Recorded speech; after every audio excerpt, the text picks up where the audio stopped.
ન્યૂઝમાં આપનું સ્વાગત છે। વડોદરા શહેરના અક્ષરચોક બ્રિજ પર એક વાનમાં લાગી આગ। વડોદરા શહેરના અક્ષરચોક બ્રિજ પર વાન ભડભડ સળગી ઉઠી।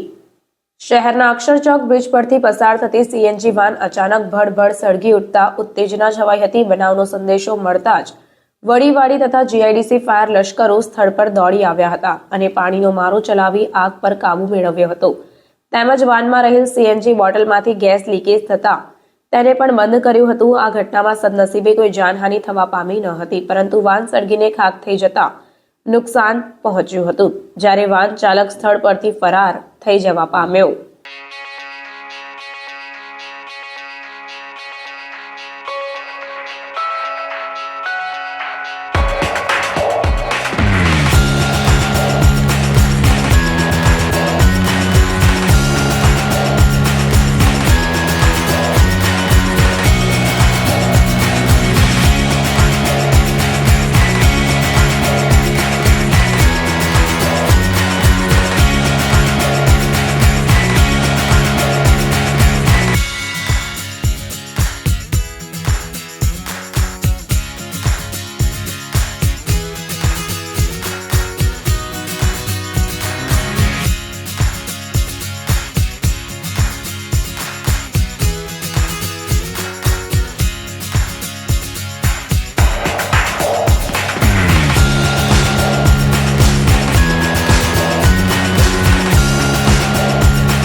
સંદેશ ન્યૂઝની તમામ લેટેસ્ટ અપડેટ્સ માટે ચેનલને હમણાં જ લાઇક, શેર અને સબસ્ક્રાઇબ કરો।